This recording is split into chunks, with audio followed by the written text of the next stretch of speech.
because your bile acids were so high, and I've said multiple times how afraid I am. Carefully, with gloved hands, we just slowly rotate the baby. Pass it, and it literally looked it was just a sac. OBGYNs would offer one of 3 options in this scenario when you were in the ER, because you're not bleeding, but your body is done with the previous pregnancy hormones. Now, when I say next normal period.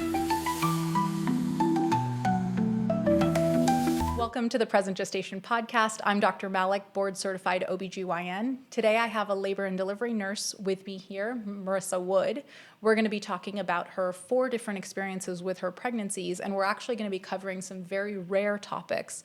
These topics include intrahepatic cholestasis of pregnancy, a newborn with persistent pulmonary hypertension, the stress and experience of having a baby in the NICU for 28 days.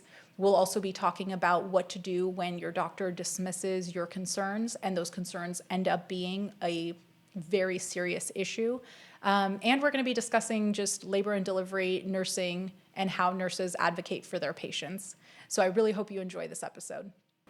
Hey, Merissa, thank you so much for being here. Thank you for having me. Absolutely. This is a really exciting special episode for me because I feel like we've known each other a long time. And one really beautiful part of this that I want to bring to everyone is your journey to becoming a labor and delivery nurse. I know we're going to talk about actually the 4 times you've been pregnant, but and you have 2 children. I do have 2 children. The most recent experience with your delivery and the experience of your baby in the NICU it seems like what you mentioned made you want to become an L&D nurse. Absolutely. Yeah. So going through nursing school, I always had like this dream to becoming an L&D nurse, but it was definitely one of those things that I felt like I could never do. I've worked in the hospital for a long time, and having like the experience with the labor and delivery nurses, I was just like, I could never, I just don't have what it takes to be. What was it that was in your head? I feel like the confidence. Okay. Like when I would go up there was one nurse in particular that I was just like, she's amazing, and I want to be like every bit of the nurse that she is. But it was one of those things, I didn't want to start as an L&D nurse, but eventually, maybe one day that's when you build up kind of exactly that confidence. So with my last delivery, I delivered her in 2020, right before COVID was a thing, and my experience was just absolutely life-changing. So my pregnancy with her was very uneventful. I had cholestasis with her, so I was induced at 36 weeks, and she was breech. Her head was up top. Yes. So feet first. Yes. Yeah. So at my last prenatal appointment with you, you talked about the risks and benefits of doing an external cephalic version, and we were all on board with that.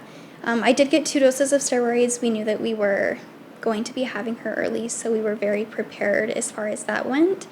So we talked about doing the version, and we were all in agreement. I had a vaginal delivery before, so we were all okay with doing that. Yeah. So and I want to continue with the story. I think just to kind of ask a question. Had you ever heard of a version before then? Not before. I maybe just through reading, because I was a nurse at this point. Okay. So briefly, but nothing. Yeah. Nothing in depth about it. Yeah, and the reason I bring it up is because it is actually not that common. We're trained to do them, of course, in OBGYN residency, and some OB doctors will choose to do more of them, and some don't want to do as many, and we can kind of talk about external cephalic version, meaning turning the baby from a breech or a transverse position to head down, but there's risks and benefits that come with it. And we'll kind of pause and kind of talk about the risks and benefits, but let me, what was your experience like? Was it uncomfortable? Was it painful when you were doing the procedure? I was terrified because obviously after that appointment with you, I did a lot of research, and everything I read was it hurts. But I got an epidural first in the event that we had to go back to the OR for an emergency C-section, and it did not hurt. It was amazing. Good. You put a ton of gel on my belly, and you just worked your magic with your hands in the ultrasound machine. And benefit of having this procedure, essentially called an external cephalic version, is so that you don't have to have a C-section for breech. And I think that was probably, it's been a number of years now, but that was probably the discussion is we can do a C-section, or we can try and turn the baby, and if she turns head down, then we can try and induce you and proceed forward. The risks are super rare, but they can happen. There's a certain set of criteria you need to meet to make sure an external cephalic version is successful. Like the pregnant patient needs to have a good normal amount of amniotic fluid, not too much, not too little. You can't already be contracting because then it's kind of already started. I did get terbutaline before you did it also. Yep. Yes. And that's important to know because the medications that you're talking about, you got an epidural before we did it, and then I gave you like a relaxant for the uterus so that you didn't start contracting, or if you were contracting, we could turn the baby without the uterus kind of clamping down around the baby.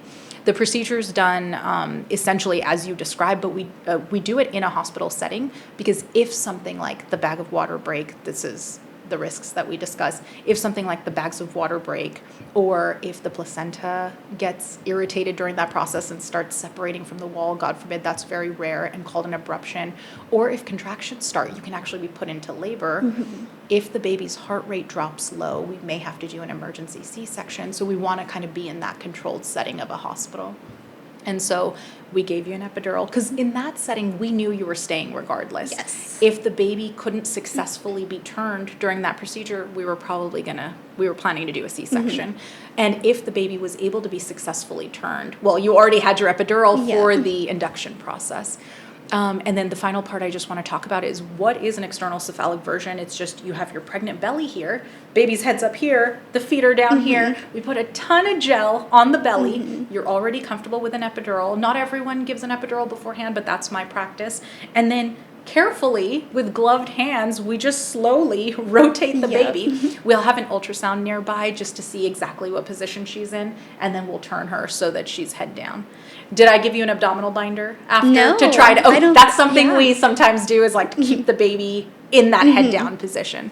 So I'm really, bringing it just up right away in the podcast is to allow people listening who, may be going online and reading about what is an external cephalic version, just to kind of give them an understanding, like it can be very successful. It is hard to find actual statistics around how successful an external cephalic version can be because it's so person to person dependent. How many have you done? How, kind of what are the factors the patient's coming in with? Either way, yours was successful. I'm really happy to see that, or be reminded of that. So she goes head down. We start the induction process. So it's funny you talk about the abdominal binder, keeping her in that position because you did Cytotec first, and then when it was time to move on with the induction, you ordered Pitocin, and I was so nervous. I was like, she's been moving so much. She flipped again. I was really nervous to start the Pitocin because I was so sure that she flipped and she was breech again. So you were so amazing. After you were done in clinic, you came and checked me again, and you were like, nope, she's still head down. And you broke my water, started Pitocin, and at 2:30 in the morning, we had a baby. Amazing. Yeah. So she came out, and she was not crying. And I was a nurse at this point, so I knew, sometimes it takes some time, but within that minute, the baby should be crying. So I just kept telling my nurse, she's not crying, she's not crying. And she's like, it's okay, you just have to give her some time. And then a little bit of time went on, and I was like, she's still not crying. And she's like, okay, I'm going to take her over to the warmer. And they had to start resuscitating her with some PPV, which is positive pressure ventilation, because she was just not breathing. So they took her down to the nursery, and eventually we did have to be shipped to the NICU in Flagstaff. And it was amazing because I got to go with her. You discharged me. We delivered at 2:30, and by 12:30 we were gone. Did you have a tear or a hard? I had a second degree with her, yeah. But I think we probably hopefully made sure you were safe enough to... Absolutely, yeah.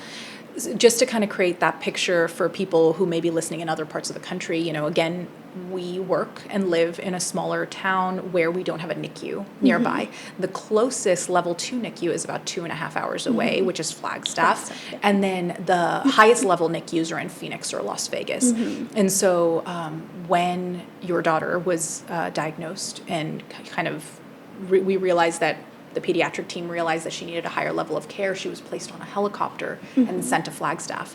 I do want to talk a little bit from your perspective about kind of how scary that is to be separated from your baby. It was terrifying. Yeah. And I feel like the hardest thing was we had a 4-year-old at the time also, and we had never been away from him. So it was a battle, like what do we do? Like, do we take him with us? What do we do with him? So we actually have like really cute videos of like when the helicopter went up in the air and him like FaceTiming his sister when she was in the nursery. We have so many special videos of him.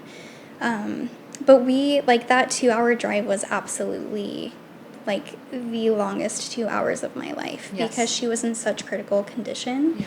She was breathing like 100 times a minute. Like, it was awful. And she was diagnosed with persistent pulmonary hypertension. Yes, severe persistent pulmonary hypertension on top of that. Like, absolutely. And this is something, unfortunately, that we can see in newborns, but it's not very common. Right. And it's hard to, and now in retrospect, we can say, well, we gave the steroids and we did this, but she was premature. She was 36 weeks. And so in my kind of very simple explanation, you actually, as a nurse who now does neonatal resuscitation as well, maybe you would probably explain this much better than I can, but essentially persistent pulmonary hypertension happens, like there's this sudden change that happens in a baby, and every baby after they're born, they're supposed to take that first cry and they're supposed to get oxygen into their lungs and immediately open up those little pockets in the lungs called the alveoli.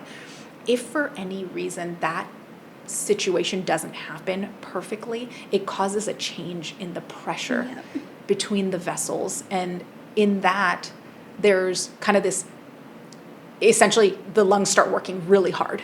And is that how they explained it to you? Or is there... So the way that they explained it was her oxygenated and unoxygenated blood was shunting. Okay. So, and that was just like making it impossible for her to breathe. I see exactly what they're describing. And I just, to pause on the physiology here, it's so beautiful. I think you and I and people who work in this world with newborns can understand, like, the shift in physiology from inside the womb to outside of the womb has to go through an orchestra of changes. Just a simple explanation is inside the womb, the baby's lungs are not working at all for every single baby.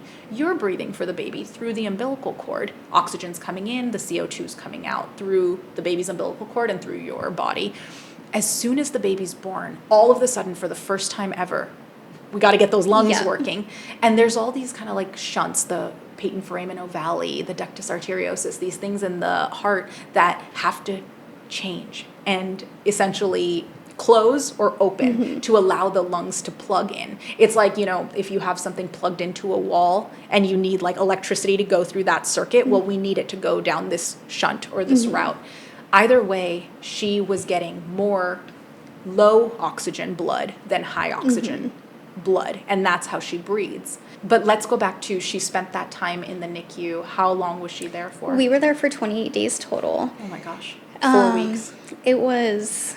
Was she intubated at any point? She was intubated finally after like 2 days of being there. Her oxygen would hang out like in the 70s at best.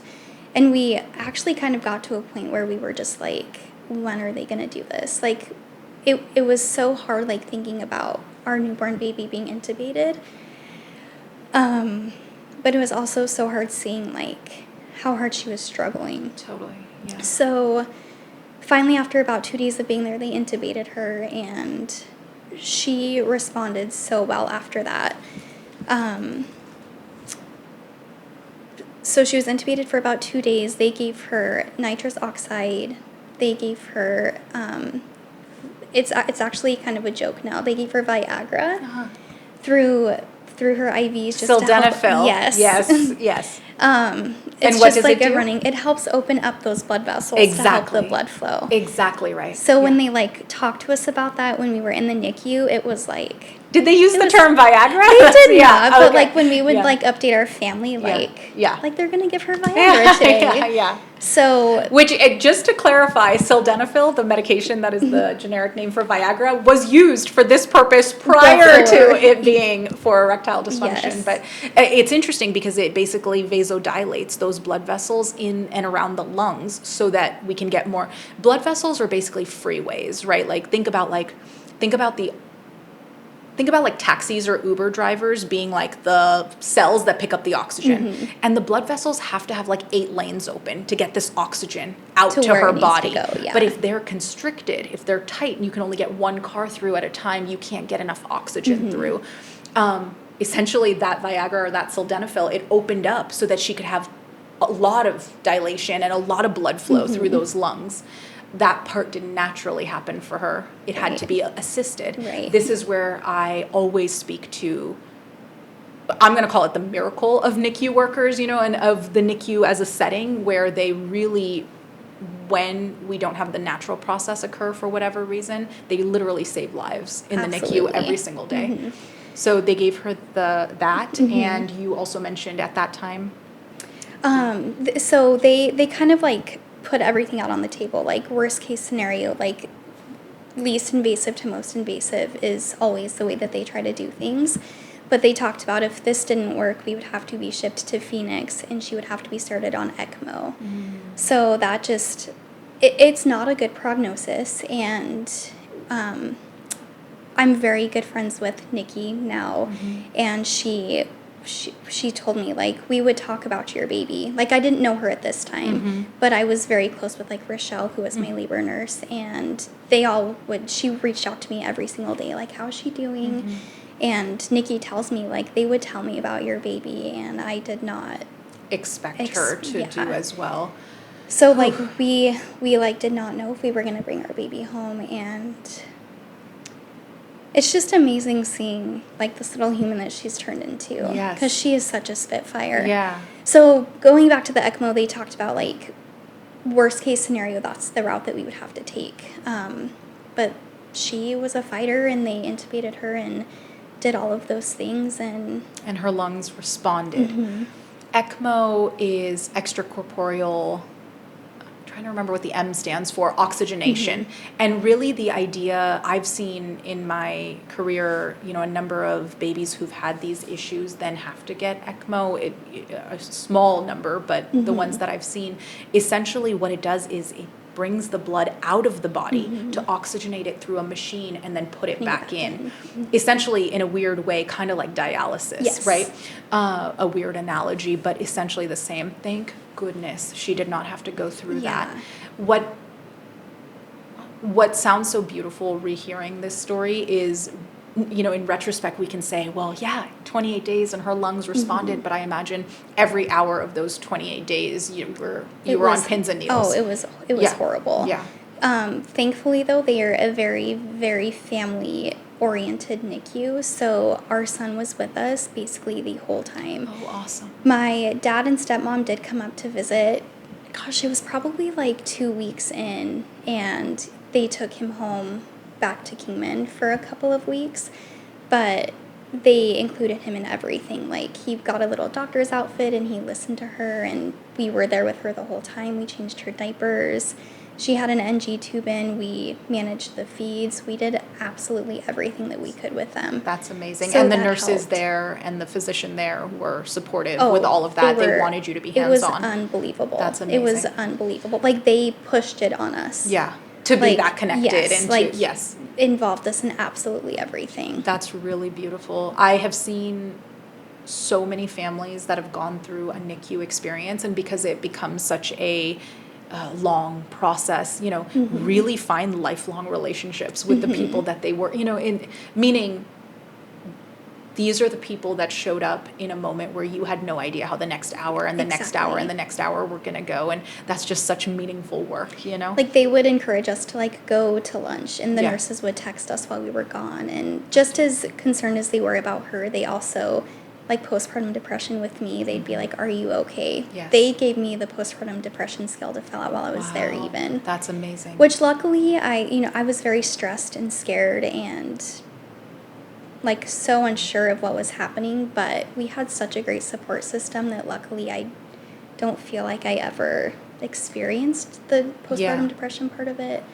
I wonder sometimes, it's interesting because you're looking back on this, you were almost like tasked to do something every hour of every day. So I am glad you had your family there watching out for you. And if we could go back in time for 4 years and look at Merissa at that time, you probably were in, some level of distress there, but almost being tasked to just care for your baby every single day and show up to a new town and do all these things kind of keeps us almost out of our heads. Absolutely, yeah. And I was very determined, to give her only breast milk because of the situation that she was in. Yes. So I was pumping every 2 to 3 hours, and Yeah. How was that experience being a nurse yourself, seeing her, number one, whenever we see babies attached to little tubes and little things, that is hard for us to see, but how was it from the nursing perspective to see her improvement every day or how, lack of improvement? I almost feel like I detached myself from a nurse at that point. Like, I knew all of these things that they were doing had a purpose, but I still was like, that's my baby. Yeah. So it was hard to look at her from a nurse perspective because I was so scared. If I was a nurse taking care of her, I'd be like, this is what we're doing and it's going to be okay. But I could just not believe that it was going to be okay until we took her home with us. Right.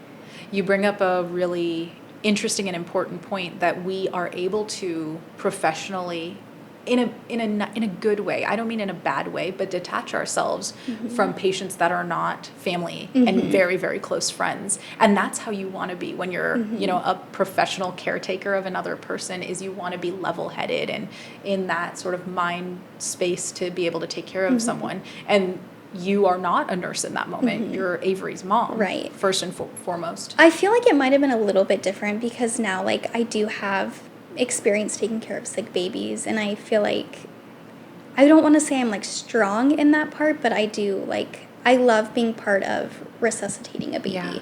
So maybe if I knew then what I know now, it might have been different, but in that moment I was no, she should not look like this. I absolutely understand.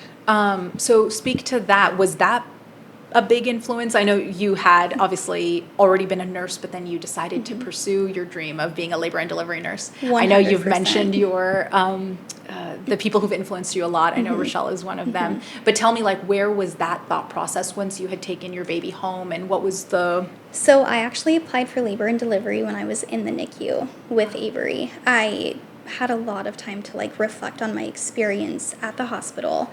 And it started from the moment I got there to the moment I was discharged. During my labor, Rhiannon was literally rubbing my back. And then after I delivered, Rochelle was just really advocating for the baby and it's gonna be okay, she's gonna be fine. And then she kept in touch literally every single day after I left. And just the way that I was touched, I was that is where I'm meant to be. Yeah. The care that I was given when I was in the hospital, that's what I wanted to be for my patients. Labor and delivery nurses, I feel, just connect with their patients on such an incredible, incredible level. And I just wanted that. I wanted that connection with my patients. And prior to this, you were in med-surg? In the emergency room. Oh, you were in yes. the ER. Okay, Yep. all right. I don't want to speak badly about the ER, Yes. and I mean, not that you would. Yes. I am a little bit of the person that always says, I just had some med students the other day, and I personally can... you and I are biased. We're 100% biased because we love labor and delivery, but I think we love it because it aligns with us and our ability to show up in small moments and be really meaningful to people. You can absolutely, not you, but a medical student or a nursing student that may be listening to this, you can do that in any floor and in any specialty you choose, but really aligning to what has been profound and meaningful to you. I walk through an ER and I'm ooh, get me out of here. Too much, drugs and urine and all that going on. And I don't mean to, discount the amount of incredible work and life-saving work that happens in the ER. We've talked about the life-saving work that happens in a NICU. Every place has its role, and yet I agree 1,000% with you. Labor and delivery nurses are, like this, they're in a role where they can do the smallest things, like rub your back at the right time, and you will never forget it. Never forget it. And yet they are also, from my perspective of being a physician, so autonomous. Labor and delivery nurses, I feel, of all the nurses that I work with in the hospital, have the ability to do exams and report on patients that with data that's actually very meaningful. You know what I mean? Absolutely. Like, you do the cervical checks, you do all of these things, like assessing the patient, and it's incredibly important and like changes the way that we lead our management is what I'm getting at. Not every position in the hospital can be that influential on the outcome of the patient. So I love that. I love that you knew that and realized it. And yeah, when I was there thinking about it, I was like I said, it was always a dream of mine, but I wanted to have experience under my belt first. So I was very comfortable with the ER nurses because I was working as a phlebotomist throughout nursing school. So I'm like, these are the people I want to be with as I grow into a nurse. But then after my experience with my delivery, I was like, this is not my passion. Like, I need to follow my dream now, because I was just so touched by the way I was taken care of from start to finish, through Avery being in the NICU and Rochelle still reaching out to me. I was like, amazing. I need that. And then speak to, in our smaller hospital, we do have to resuscitate a lot of babies because we don't have a NICU to send them, down the hall to, or we actually don't have like a designated nursery team. We have our labor and delivery nurses who also work as the neonatal resuscitation nurses. So tell me about like kind of training with Nikki and working into that. Nikki is a phenomenal educator, as I'm sure you've done some NRP with her also. And we do drills very often because you never know like when you're going to get a bad baby. Like Avery, for instance, she had a category 1 tracing, which like she had no sign of distress, and then she came out and she needed resuscitation. So we do very frequent drills, and like Nikki's amazing at just making sure we're all on top of our NRP. Yeah, neonatal resuscitation program, absolutely. I think, it's interesting because I work at several different facilities now, and I kind of see the very compartmentalized, for good and bad, but the compartmentalized care of newborns, where there's specialists that work in the NICU and then in the nursery, and they're pediatric nurses, and then there's the specialist of labor, and they're labor and delivery nurses. I think something I really want to call so much, and I'll never stop calling attention to this, like for whoever's listening, our nurses at our hospital do all of it. Everything. I have seen you guys take care of 28-weekers, and, with the pediatrician there, putting in IVs on these tiny little 2-3 pound babies, stabilizing them, getting them onto a helicopter to a higher level of care. But to me, this is the most powerful and profound work you could really be doing. You know what I mean? And don't get me wrong, that kind of work is happening in every facility that has labor and delivery and NICU, but it's not happening by the same person that was just your labor nurse and now is doing the baby's IV, To me, that is kind of a definition of like that kind of old school medicine where one person can do many things and be just a really great caretaker. And the great thing about our team talking about that is we don't have very many situations where we have like 28-week twins. So when those opportunities do arise, it's like a mass text, like, we have this, whoever wants to come in, please do. And to respond to that call, and really I feel like I've seen you guys do that, come in on a day where you had, a kids event or this or that, but to really be that dedicated to your community, to come in for learning on your own time. And so that you can see, like you're saying, you can see when it occurs and be ready for maybe 3 or 4 months down the line if you're on, on shift. That's absolutely beautiful. And I'm so proud of you for really pursuing your dream and becoming that nurse. I will absolutely die a labor and delivery nurse. Oh, I wholeheartedly believe that I am where I'm meant to be. That's so beautiful. And I wanted to, we kind of started this discussion in a backwards order because I want to see the rest of your story with your 3 other pregnancies through the lens of being someone who is highly invested in women's health and kind of that world, And so tell us just wherever feels right in terms of, I know you've had 2 miscarriages, the experiences with that, and then actually the diagnosis of cholestasis with your son.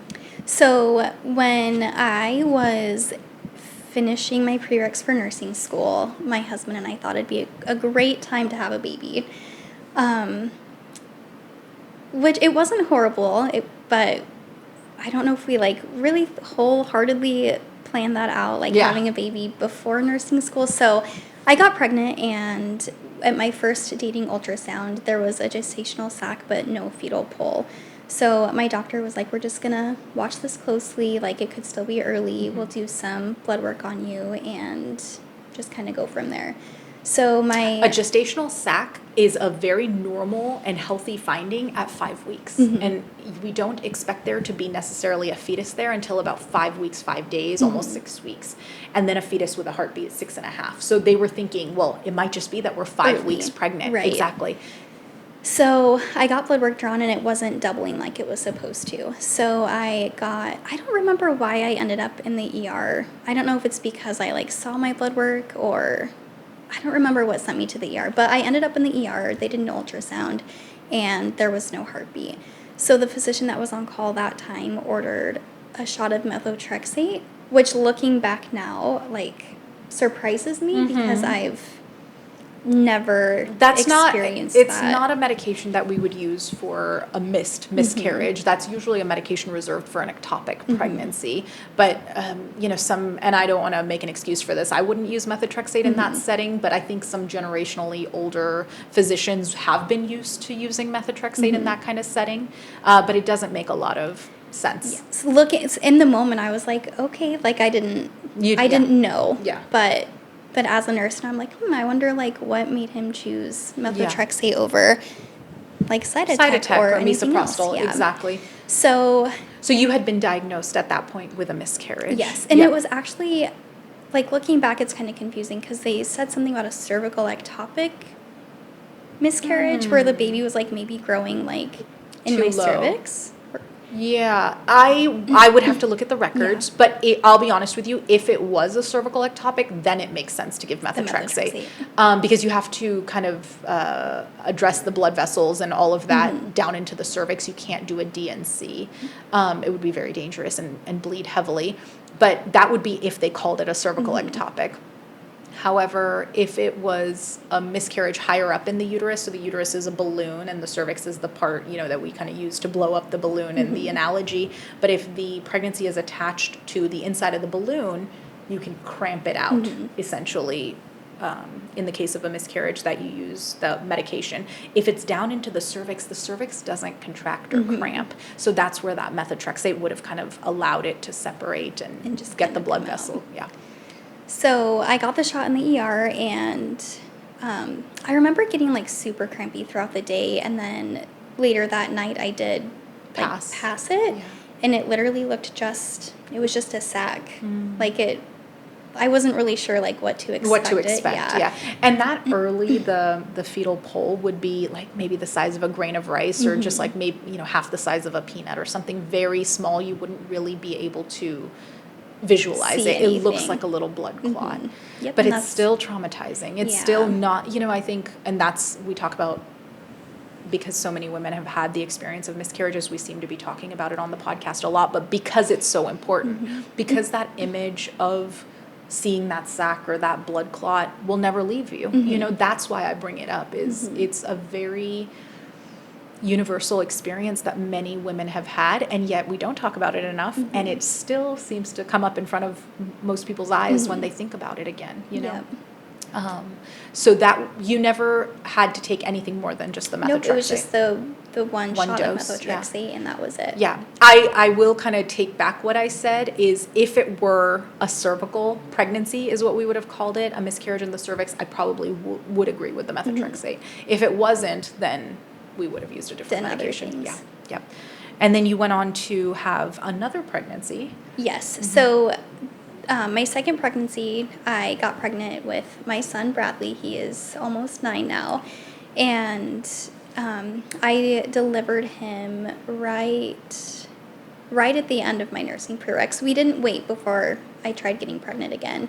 I feel like it was like a very emotional thing. Like the only thing that I wanted to do was fix it with getting pregnant again after our first loss. Yes. So my pregnancy was great up until I was 32 weeks, and the palms of my hands and the soles of my feet were so itchy. Did it just come up overnight? Out of nowhere. Yeah. Literally out of nowhere, I was digging into my hands and my feet. I could not dig deep enough to get rid of the itch. So one night I was in tears. I'm I'm so itchy. What can I do? So I went to Google, not for a diagnosis, but to I'm so pregnant. It is so late. What can I safely do or take to make this itching go away? So in my research, I found cholestasis. So I started reading about it, and I was oh my gosh, I have this. Because it was so specific to where you itch. Absolutely. My belly didn't itch, my arms didn't itch. It was literally just my hands and my feet. Exactly. That is so, the word is pathognomonic, but that's so absolutely a sign of intrahepatic cholestasis of pregnancy is palms, of the hand and soles of the feet. And you're exactly right. What you saw was, a lot of women will have itching in their stretch marks, or they'll have a pup's rash, or they'll have, an allergic reaction, or they'll have hives, or they'll have a progesterone related rash. But intrahepatic cholestasis is palms and soles, and that's what you had, and nowhere else. I had no other symptoms. I was not vomiting. It was just the itching. Yes. I would rub Benadryl cream on me, nothing helped. Yeah. So at my next appointment, I brought it up to my OB doctor, and he was that's so rare, you don't have that. And at this time, I was not a nurse. This was my first pregnancy before I started nursing school. So I was okay, he must be right. If he says I don't have it, I just kind of brushed it off. But then I had such an uneasy feeling about it. So I was really good friends with a nurse practitioner, and I was hey, I'm so sorry to put this on you, but can you order these bile acids on me just to give me peace because of you mind? had read about bile acids being the and that's what makes lab you work. itchy. Exactly. So we order lab work, total bile acids, to see if this could actually be intrahepatic cholestasis, which normally would not rise, but in pregnancy sometimes it can rise to these astronomically high levels, and that's what causes you to itch. And just to kind of set up the story of why you were induced early with both your children is because if somebody has intrahepatic cholestasis of pregnancy, it increases the risk of stillbirth exponentially. I am terrified of cholestasis, and meaning in the sense that we want to watch it like a hawk, and then we want to induce before, God forbid, any of those elevated bile acids can actually cause harm to the baby. The problem is it's very hard to monitor for, because any assault on the baby or any cause of that demise would be instantaneous, and it's hard to pin down on antenatal testing. So all OBGYNs, MFMs, and everyone watch cholestasis very closely. I'm really sorry that you got dismissed on that. And, I just want to make a point. Because something's rare doesn't mean it doesn't happen. It happened. And so your friend, the nurse practitioner, ordered the total bile acids. And she was very oh yeah, it's fine. And I felt guilty because I felt like I was going behind my OB doctor's back. I'm this isn't her job. I shouldn't be going to her like this. But I did. And because you had all of the signs. Yes. Yeah, absolutely. And my bile acids came back at 83. Wow, that's really high. And anything above 10 is diagnostic for cholestasis. So anything above 10 is diagnostic for cholestasis. Anything above 40 is significantly elevated risk for, God forbid, stillbirth. So absolutely, 83 is very high. There are some guidelines that say above 100 is when you should really start intervening very early, but most, I feel like I can maybe speak for this, people can correct me if they disagree, but I have always induced early for anybody above 40. You were actually the one that scheduled my induction with my second baby. And going back to that with my bile acids, they only got to 14 with her. Yeah, but you had the history. Yes, of I had the 83. history, which is why, in my head, maybe I was itching with her too, just because of my history, but it was nothing like my first. Nothing like the first one. Nothing like it. Exactly. So at 36 weeks, you were no, we're doing this. You have a history. Even and with they were them just above being 10. Yes. Yeah. Some of us don't. I kind of now in retrospect, I'm like, well, maybe we could have kept her in a couple weeks longer, and maybe that would have prevented the lung stuff, but it's like above 10 is diagnostic. Yeah. So I think that she would have had that pulmonary hypertension regardless. Yeah, it's hard to say. Yeah. None of us are all knowing, unfortunately. And in your first one, when did you go back to the doctor and say, hey, I have these results? So I think it was like the next week, and my nurse practitioner friend actually reached out to him and was like, hey, I just wanted to let you know I did this. These were the results. So he was kind of expecting it. So at my next visit, we set my induction, and I think it was for like 37 weeks. I don't remember exactly the timeline, but because it was 37 weeks, I didn't get steroids with him. So with Avery, I did get both doses of steroids, but with Bradley, I didn't get any steroids with him. So and he's 9 years old. Back then, the guidelines for steroids were slightly different, where we didn't give them after 32 weeks. Oh, okay. Yeah, the guidelines changed, actually, I think literally 5, 6, 7, right when I moved to Kingman, like 7 years ago. And that's when they said, well, we'll give them up to 36 and 6 for late preterm steroids. But back then, it was like hard and fast, after 32, you don't give them. Yeah. So I had blood work done when I was 36 weeks. It was actually April Fool's Day, and my liver enzymes were very elevated. Yes. So the physician that was on call this night, it was a different physician than what I scheduled who I scheduled my induction with. He was like, we need to get this baby out of you right now. Yes. So I was with my mom. My husband was not with me at the time. So here it is, April Fool's Day. I called my husband, and I was like, hey, we're having a baby. Yeah. And he didn't believe you. He's like, no. Yeah. But what did it take to convince him? Get over here now. Like just come. Like, you will see, we are having a baby. Yeah. So my pressures must have been high. Again, I was not a nurse at this time, but I started on MAG, so I must have had some elevated blood pressures. Yes. He broke my water, started me on Pitocin, and I had a great labor. I delivered. My delivery was great. I had an anterior lobe to my placenta, so I did have to have a bedside DNC after, which was so awful. Yeah. But that was... Did you have an epidural? I did, and yes. yet still you probably felt the... Yes. Yeah. That was worse than like the whole labor and delivery. Yeah. Like after that I was like, I am never doing this again. Yeah. So just the bedside DNC, essentially if there's any part of the placenta left behind, we have to get in there and remove it. And the decision becomes, well, do we go to the OR to do it, or do we do it at the bedside? If a patient has an epidural and fingers crossed they can tolerate the discomfort, sometimes those of us that have like maybe smaller hands could try and remove that piece of the placenta with our hands. But in physicians or providers who have larger hands, they can actually use a curette instrument to do that.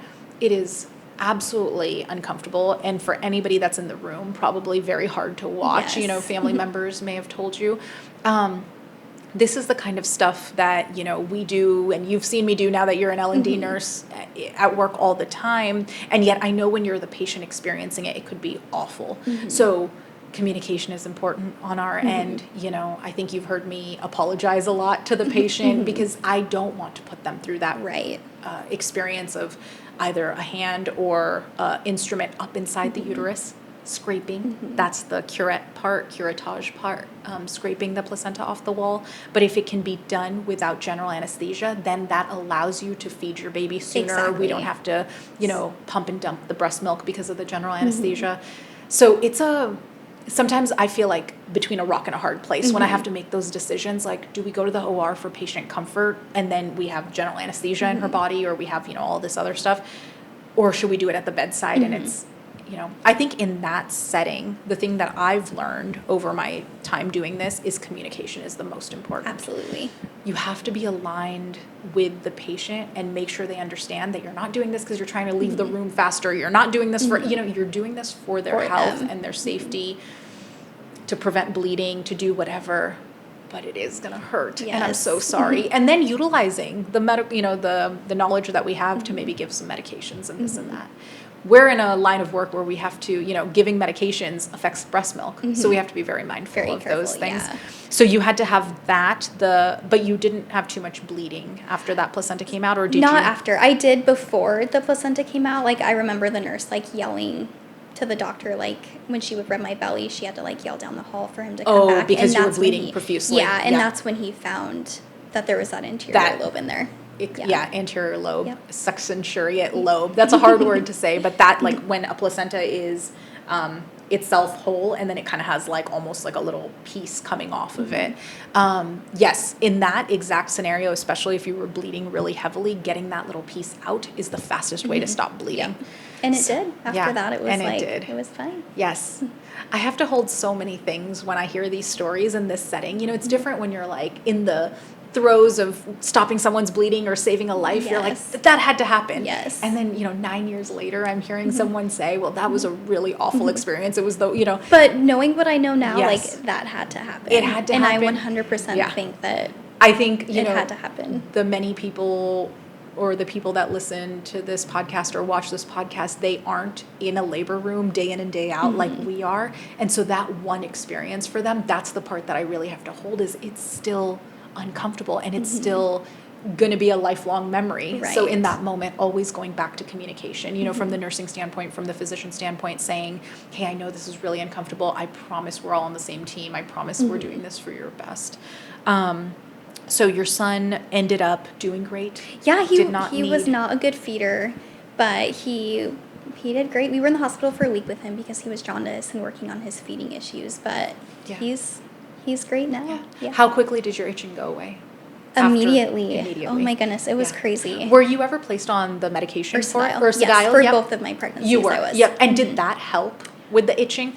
I know. It's so hit or miss. It's the best medication we have. Some people say it makes the itching a little bit better, but some people tell me like it didn't touch it at all. It did not touch it. Oh, that's so. What helped you get through that pregnancy? Nothing. Time. Nothing. Yes. Getting delivered. Yes. Yeah. It was crazy because it wasn't like all the time. I felt like it was mostly at night when I like would sit down and really just try to relax. That's when it would be like I would just itch. Yeah. Yeah. Wow. So in that one, your bile acids were 83.3, and that for sure is above 40, absolutely diagnostic. I mean, above 10 is diagnostic of cholestasis. And then you did get pregnant again before your daughter. Yes. So it was December. I remember the date that it was December 30th. I was in the nursing program still. I was about 6 months away from graduating, and we found out I was pregnant. And again, at this time, I was a phlebotomist working primarily in the ER. So I was around a whole bunch of residents, and What does a phlebotomist do? we draw blood. Okay. We drew blood. Drew They blood. draw blood. So you're excellent at getting that vein. Yes. Good. Perfect. So being around a bunch of residents, being this newly pregnant girl, like, let's do an ultrasound and look at the baby. So at this point, I had my first prenatal visit. We saw a heartbeat, like everything was good. So How old is your son? At this point, he was 3. Okay. Yeah.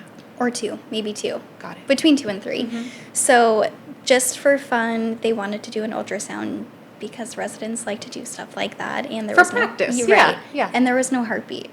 So that was like, wow. Like, we were not expecting that at all. Because it was supposed to be just an enjoyable Exactly. ultrasound. Like, we'd already seen this baby's heartbeat, so it was very like, oh my gosh, like, I wish I wouldn't have done that. But at the same time, like, I would rather catch it early like that Your than next go appointment on. may have been weeks away. Exactly. And you would not, because I wonder, and I'm going to ask, did you have any symptoms? None. I was not cramping. I was not bleeding. bleeding. There was nothing. Right. And at 8 weeks, you can't, like, Doppler or anything like that. Exactly. And did you at that time have any, like, nausea, vomiting of pregnancy?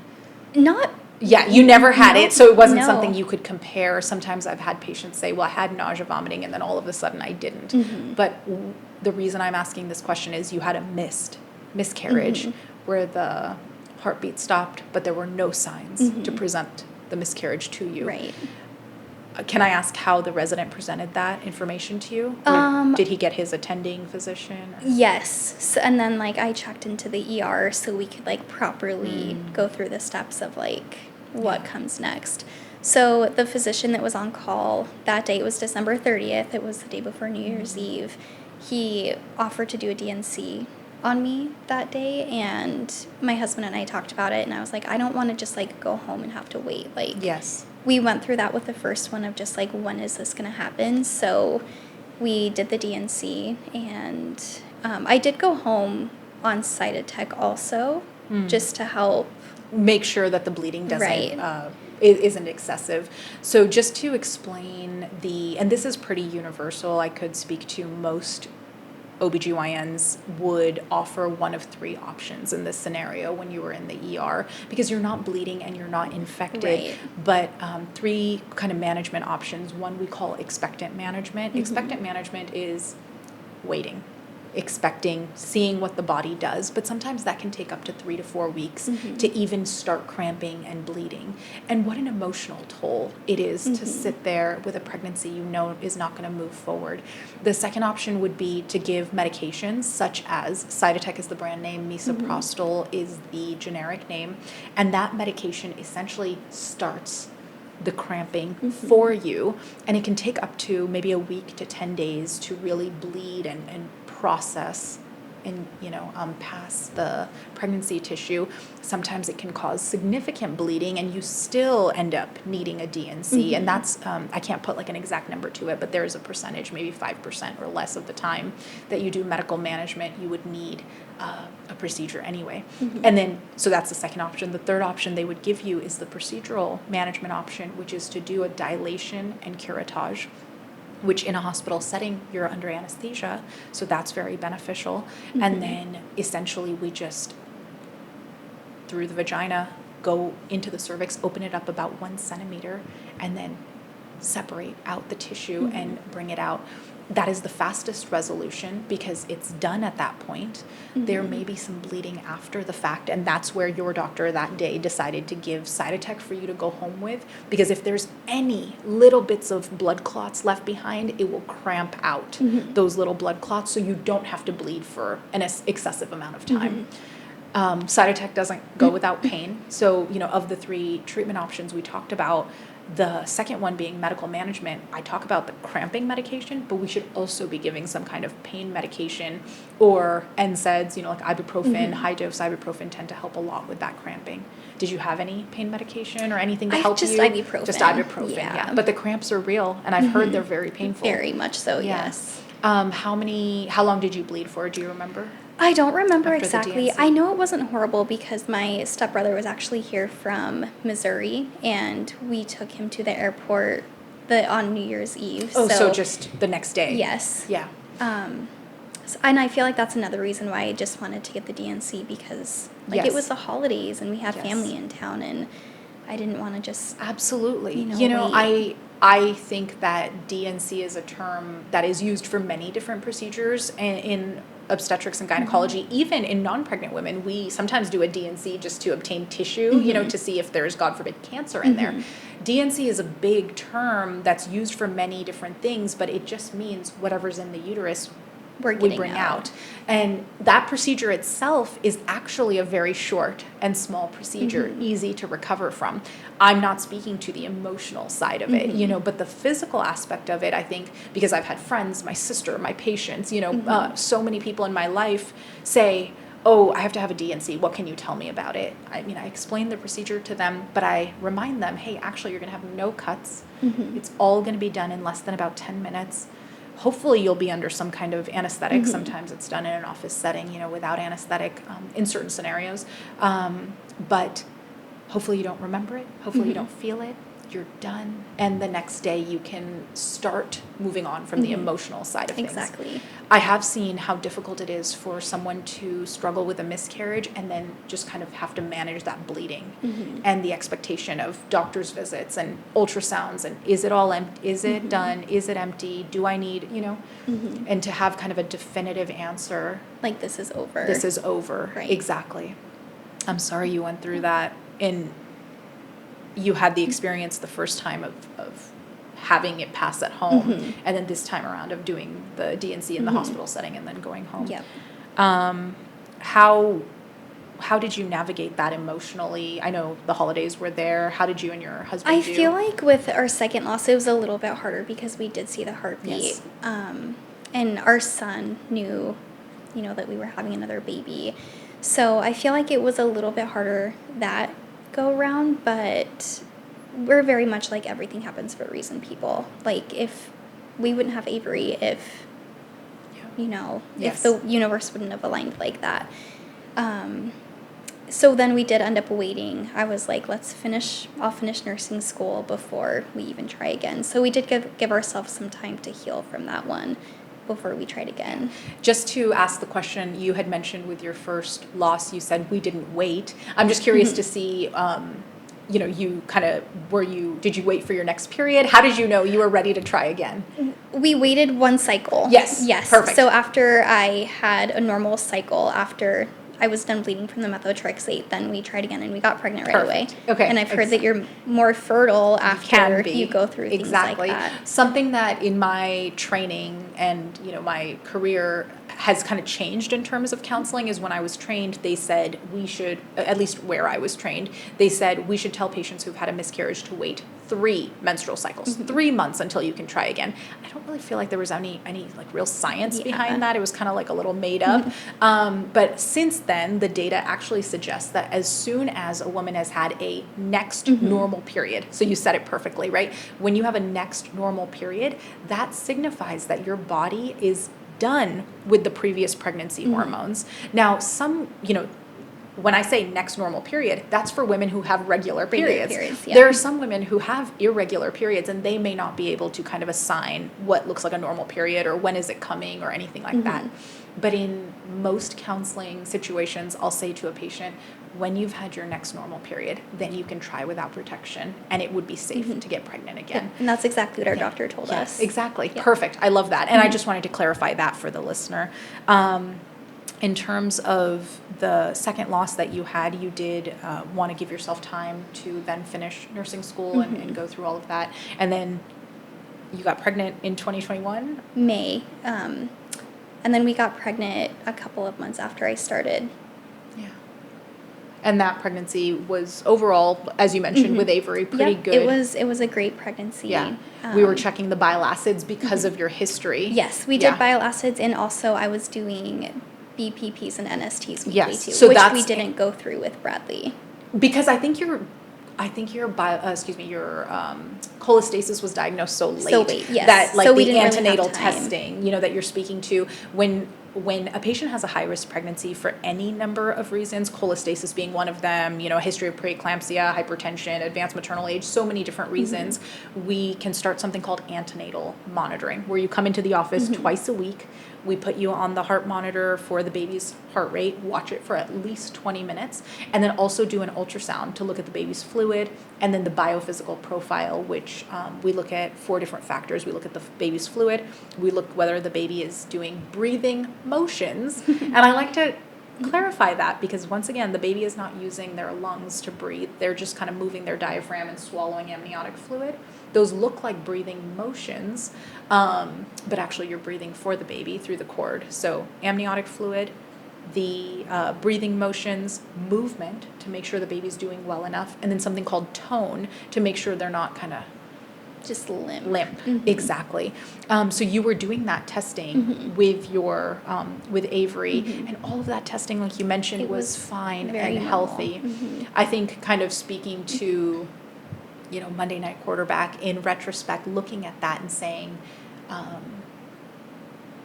delivery at 36 weeks because your bile acids were above 10, but maybe that extra week or the week further. But I think the way we understand persistent pulmonary hypertension, it's not a surfactant issue, right? It's not. Yes. No. You know better than me on this. Yeah. And the more that I researched while we were there, it actually comes out more in babies that are like further along than 36 weeks. So we were like, what? Like, what is this? It's like, how? The way that my kind of layman explanation can, prostaglandin is like a chemical in the body, right? Actually, ibuprofen is an anti-prostaglandin. But when a baby is born, these prostaglandin signals have to go through their body to close one shunt and open another so that the lungs get plugged in to the circulation.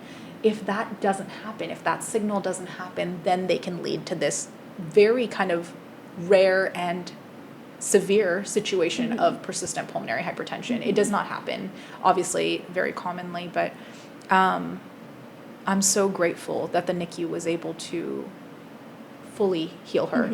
How is she doing now? She is amazing. Yeah. She is absolutely Like, she completes our family. Like, it makes me perfect. tearful just thinking about how, like, the progress that she's made, because you would never, ever know that she went through what she did when she was a Yeah. baby. She plays soccer, and she does flips all over the floor, and she is just nonstop. It's amazing. She does have asthma, which we follow closely. We've tried taking her off of her medications a couple of different times, but she's just not quite there yet.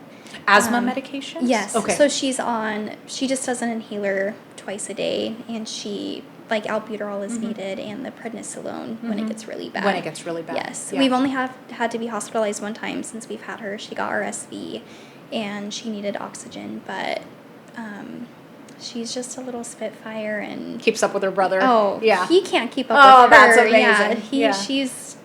She's crazy. That's incredible. So I want to, as we end this episode, I really want to speak to or ask a couple questions around labor and delivery nursing. Just, and I so appreciate you sharing Yes. your stories Yes. with us. Just kind of be like, what do you think labor and delivery nurses see that doctors don't see in Okay. relation to their patients? So, I think a lot of times doctors have a hard time seeing, like, the patient's perspective, like, whether it's, like, the patient's first baby, or, like, any kind of history that the patients might have had, or just, like, their feelings in general. Like the labor nurses are with their patient the whole time. Like, we call the doctors if, God forbid, there's an emergency, or when we're ready for delivery. So we really get to build that rapport with the patient, and, like, Yeah, I'm asking these questions because, for me in this setting now, just having the time to really have these conversations, I've never had time to do that before.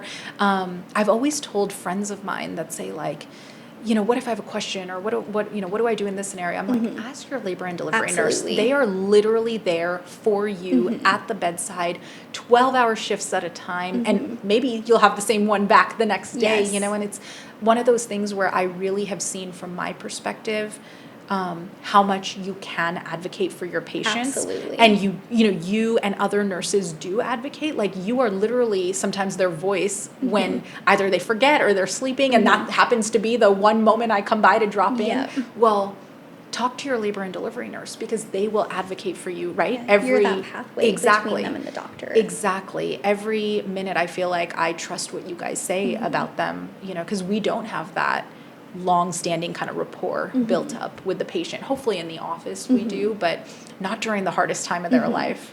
And how about, like, as a labor and delivery nurse, what do you wish, like, patients would know coming into L&D that maybe they don't necessarily easily know? I feel like a lot of patients, social media, I feel like influences patients a lot. So there's a lot of things that, like, when we have patients that come in refusing certain things, I wish that they just would maybe understand more, like, why we're doing the things we do. Like, why we want you to have an IV when you're in labor. Like, things can just go so bad so fast without Yes. any warning. Yes. That I just wish patients really understood, like, the severity of that. Yeah. Or, like, little things like how we limit visitors. We only want 3 people in the room at a time. Like, there's a reason for that. It's not just because, like, We're just being cruel yeah, for like, no we reason. want to have room to act if we need it. Yes. Yeah. Wonderful. Yeah. Yeah, absolutely. Marissa, thank you Yes. so much. Is there anything that we haven't covered that you'd like to talk about?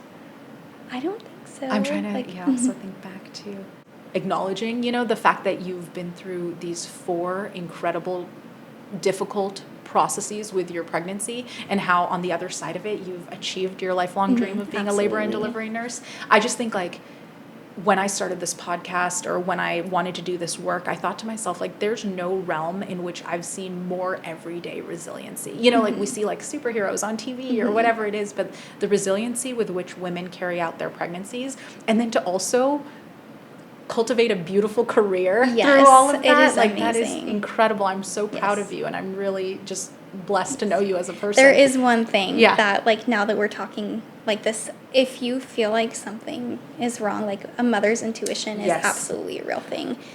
Yes. So as guilty as I felt when I was pregnant with my first successful delivery, like, guilty as I felt going behind my doctor's back, like, you have to advocate for your baby. Absolutely. Like, you are the only one that can take care of that baby. I can wholeheartedly say, sitting here, hearing this story, that if you didn't advocate for yourself, something awful could have happened because your bile acids were so high.